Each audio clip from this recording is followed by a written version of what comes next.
Hello everyone! Today I'm going to be embroidering this thrifted sweater using a chain stitch. I don't usually like embroidering sweaters because it's hard. I'm going to stick to a flower motif because it's something I'm comfy with. So let's get started. These are some of my favorite colors to grab if I don't have a plan but I know I want to make a flower. I feel like someone recently asked me advice for embroidering on knits and I didn't exactly know what to say because I avoid it like crazy. I chose to show a chain stitch for this project because I find that how I usually embroider with a satin stitch tends to pull stretchy fabrics even more than usual, and the chain stitch kind of goes naturally with the way knits just have a chain pattern to them. So I'm going to be using a hoop to help me embroider, but I do want to be extra careful not to pull it too tightly because I think it's easier to damage threads like this compared to basic woven cotton or linen. So I'm going to loosen up the hoop quite a bit, and it's going to have a bit of give to it that I'll have to manage as I'm embroidering and, you know, just continually pull it a little bit tighter. I made a crazy decision not to draw a preliminary drawing of the flower I want to do. I'm just going to wing it with thread, which you'll see in a moment. I didn't feel like grabbing a marker and I wasn't sure what color to use because of the contrasting yarns of the sweater. So because I know that I'm going to be doing a stem and I generally know where that's going to go, I'm starting with the green thread and tying off a bit of it on a needle. My biggest issue with embroidering on knits is that it doesn't catch your thread's knot, so that makes it really difficult, but there is a thing that I like to do to keep that from happening. I will hold down the knot with my fingers and then as I'm stitching, catch it with the needle so that I'm kind of locking it in place. So I'll show that up close to make it make more sense. My hand that I keep behind as I'm working is holding down the knot, and then as I make this first chain stitch, I'm catching the knot and a bit of thread behind, so it's kind of locked, and I'll flip it over to show you. I'm just making a couple chain stitches to make sure it's really caught. You see what I did?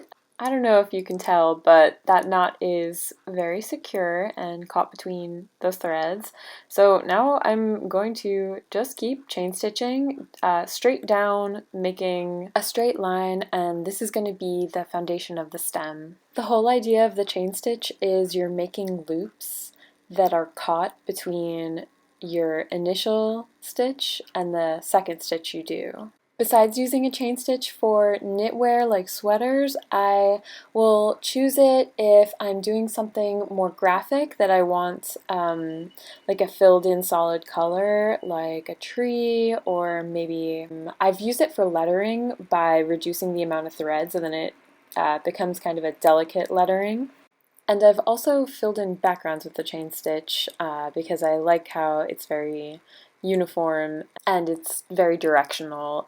It kind of reminds me, like the result you get with the chain stitch reminds me of beading. It just would be more matte because you're using threads instead of something glistening like a bead. Anyways, that's the line that I'm going to base the stem off of, and now I'm going to stitch 2 more rows of chain stitch around it to thicken it up a bit and make it stand out against the background. Again, I'm going to make sure that the thread I'm pulling through is nice and caught as I begin my next chain stitch, and this method I'm going to do for the rest of the sweater. I'm just probably not going to mention it or show it again, but just know that every time I tie a new thread off, I'm holding down the knot and like locking it in place with the stitches that I make.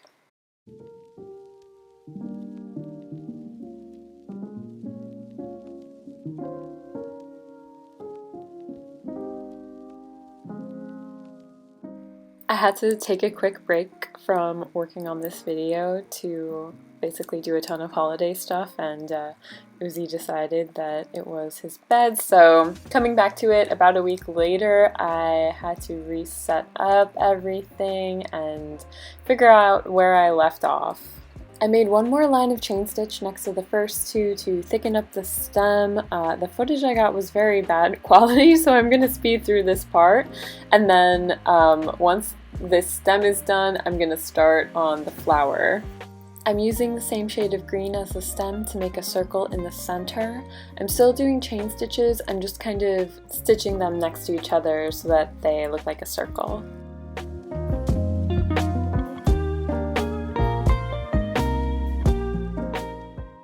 Next, I'm going to take some yellow to make another circle around that green center. Again, I'm doing the chain stitch, but these are side by side, so they're going to kind of radiate out around it, looking like their own little petals.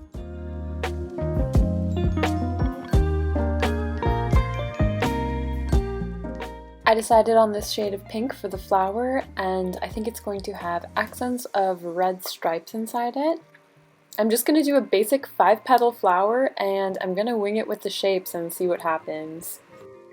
I'm going to take that basic chain stitch and start curving it around in an arc instead of a straight line, and that's going to be the shape of the petal.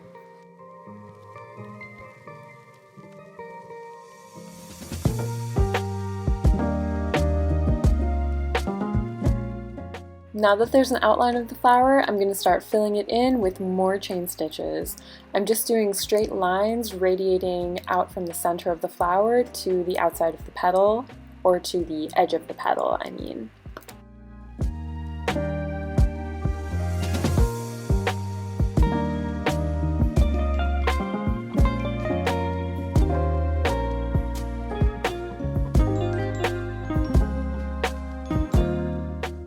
I'm just about done filling in these flower petals. One of them I had to add a little bit extra chain stitch to make the same size as the rest, but I'm going to tie off this string and then get started on the leaves that are going to be attached to the stem of the flower. Because I didn't plan this, my approach for the leaves was to make a chain stitch line coming out from the stem in a diagonal direction, and that's going to be the foundation for the leaves. So I did a bunch of these coming out from the stem just to kind of give me an idea of what space the leaves are going to be taking up. These leaves are also going to be filled in, so what I'm doing now is making a chain stitch outline of the space I want half of the leaf to take up. And I will be using 2 different shades of green. One half of it's going to be a similar shade to the stem, and then the other one is going to be a paler, brighter green. I'm going to repeat this style of filling in for the rest of the leaves that I've marked out for the flower. And then I also decided to add a few more leaves up at the top of the flower coming out of those upper petals. Once I'm just about done filling in the rest of the leaves, I'm going to finish the last thing about the flower, which is adding some red detail into the petals. For these little detail stripes, I'm going to be splitting the embroidery floss into half the amount. They normally come in 6 strands, so these are going to be 3-strand chain stitches. So I'll just chain stitch these coming out of the petal to add an extra bit of interest to the flower. And there you go, that's the sweater. I hope you all liked this video, and I hope the chain stitch on a sweater was a helpful thing to see. Let me know what you think in the comments. I'll be back with another video very soon, and I hope you all have a great rest of your day. Thank you again for watching. Bye!